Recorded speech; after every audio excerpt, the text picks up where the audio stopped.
바울은 자신의 개인 영성을 세우는 사람과 공중 예배에서 전체 공동체를 세우는 사람 사이를 대조하여 이야기를 하고 있습니다. 바울은 개인 영성을 결코 반대하지 않습니다. 14장의 전체 주제는 공중 예배는 모든 사람으로 하여금 자신의 영적 은사만 개발하고 가시하기보다는 모든 사람을 세운다는 것의 중요성을 강조하고 있습니다. 1절 말씀입니다. 사랑을 추구하며 신령한 것들을 사모하되 특별히 예언을 하려고 하라. 본절은 고린도 교인들에게 13장의 원리에 따라 행동하고 있는가를 강조하고 있습니다. 하나님이 주신 선물들을 사랑의 정신으로 사용하고 있는가? 지식에는 여러분을 우쭐대게 만들고 교만하고 거들먹거리게 만드는 요소가 있지만 사람들을 세우는 것은 사랑이라는 것입니다. 예언은 미래사에 대한 예고를 뜻하는 것이 아닙니다. 또 어떤 사람이 갑자기 섬광 같은 영감을 받아서 교훈과 유익을 얻게 된다는 의미도 아닙니다. 예언은 공동체에 주시는 하나님의 말씀으로 이해하면 됩니다. 고린도 공동체에서 여러 은사들 중 예언의 은사를 별로 중요하게 생각하지 않았던 것 같습니다. 특히 방언을 중요시함으로써 은사의 다양성과 그 목적이 왜곡될 위험성 때문에 이런 말을 한 것 같습니다. 2절 말씀입니다. 방언을 말하는 자는 사람에게 하지 아니하고 하나님께 하나니 이는 알아듣는 자가 없고 영어로 비밀을 말함이라. 방언은 좋은 것이지만 사람에게는 아무런 유익이 없다는 것입니다.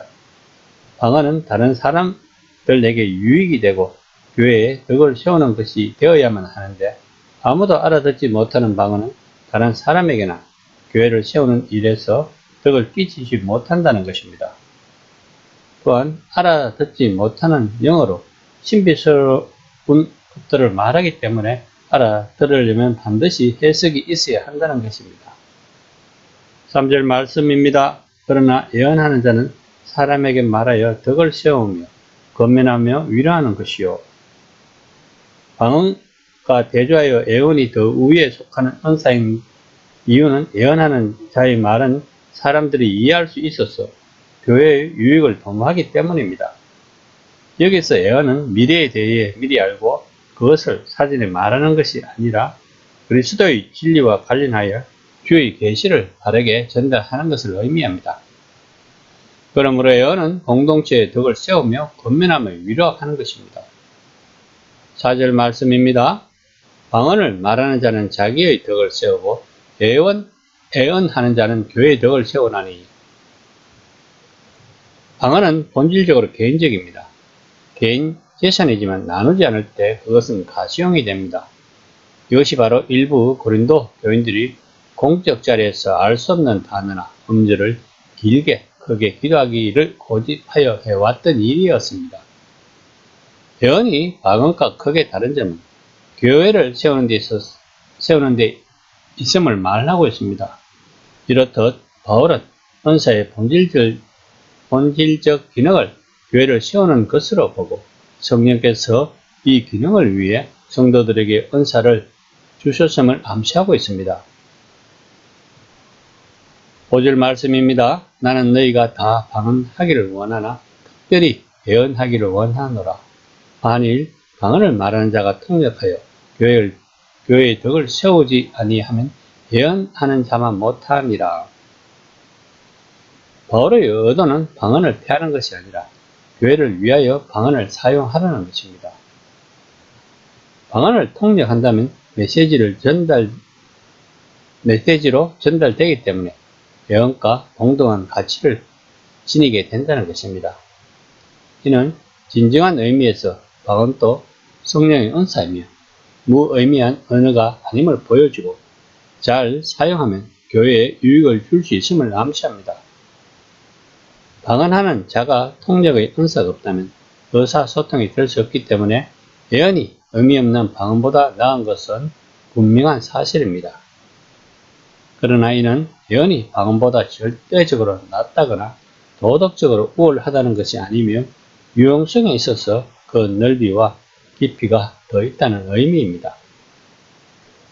오늘날 세상은 우리를 영성에 굶주리게 만들었고 이제 많은 사람들이 온갖 초자연적이거나 영적인 현상, 물질 세계에 넘어있는 능력이나 생명의 근원을 간절히 느끼고 싶어 합니다. 어떤 사람은 영적 세계의 존재에 대해 회의적인 사람들을 우선 확신으로 이끌기 위해 그런 초자연적 표적이 반드시 필요하다고 주장하기도 합니다. 그러나 교회사를 보면 이런 눈에 보이는 기적과 이적 때문에 수많은 사이비 교주가 생겨났고 많은 사람들을 혼란의 동안에 빠뜨렸다는 것을 알아야 합니다. 우리나라 또한 기독교의 역사가 100년을 좀 넘었지만 수많은 이단들이 생겨났고 아직도 우리 사회에서 혼란을 야기시키고 있습니다. 이들의 시작점은 기적과 이적을 체험함으로써 출발을 했다는 것을 알아야 합니다. 그러므로 우리들은 영적 체험을 했다고 해서 이 모든 것이 하나님의 선물이라고 생각하기에 앞서 이것의 성경적인 의미를 먼저 생각해보고 또한 받은 은사가 공동체에 유익한 것인가를 먼저 생각해 보아야 합니다. 예수님 당시 표적과 이적을 보려고 따라다닌 무리들이 있었다는 것을 알아야 합니다. 우리들 또한 눈에 보이는 표적과 이적을 추구하다 보면 제자들이 아닌 무리들이 될 수 있다는 것을 명심해야 합니다. 그러므로 우리들이 추구하는 것은 오직 성경뿐입니다.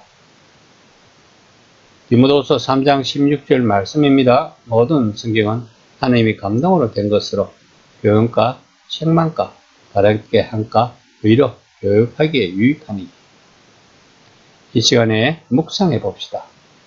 나는 받은 은사가 무엇이며 그 은사를 어떻게 사용하고 있는지를